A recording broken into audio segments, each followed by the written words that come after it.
Central banks. They sound boring, right? But let's dive a little deeper.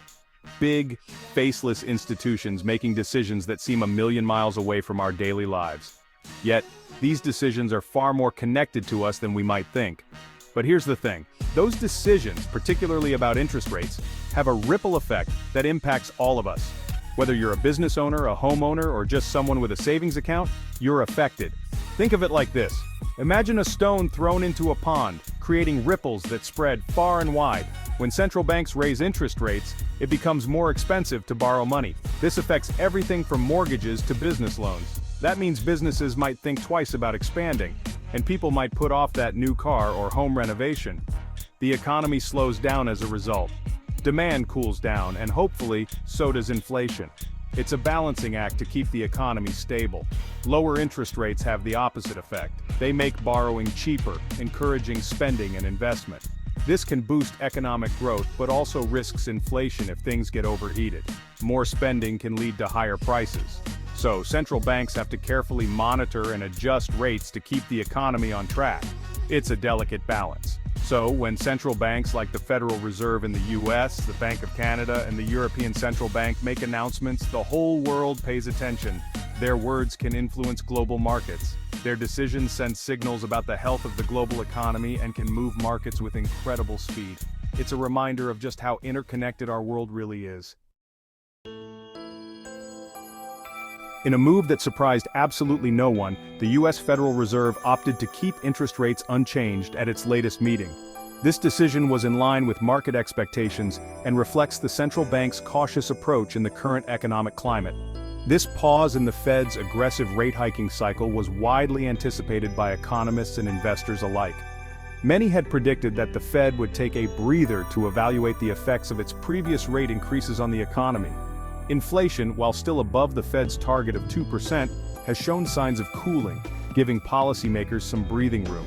The recent data suggests that the measures taken so far are starting to have the desired effect, though the journey is far from over.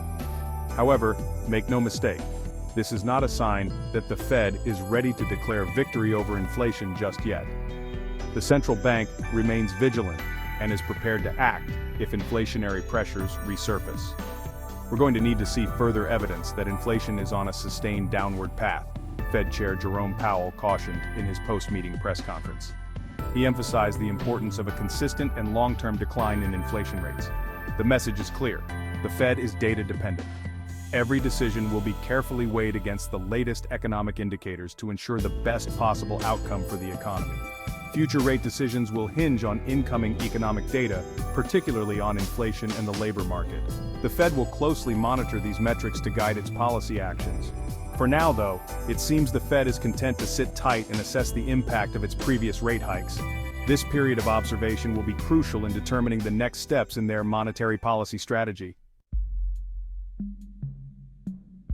North of the border, the Bank of Canada surprised markets with an unexpected decision. They slashed their benchmark interest rate by 0.25 percentage point, catching many off guard. This unexpected move came in response to growing concerns about the Canadian economy, which has been hit hard by slowing global growth and slumping commodity prices. Factories are empty, and the once thriving sectors are now facing significant challenges. The Canadian dollar, also known as the loonie, took a tumble on the news, falling sharply against the US dollar. This decline reflects the market's reaction to the rate cut and the broader economic uncertainties. The rate cut is intended to stimulate the economy by making it cheaper for businesses to borrow and invest. Lower borrowing costs could encourage companies to expand operations, hire more workers, and increase overall economic activity. However, it remains to be seen whether this will be enough to offset the headwinds facing Canada. Business owners are worried, and the economic challenges are significant, casting a shadow over the future. The Bank of Canada acknowledged that the outlook for the global economy has deteriorated and warned that further rate cuts may be necessary. Financial analysts are closely watching the situation as the global slowdown continues to impact economies worldwide.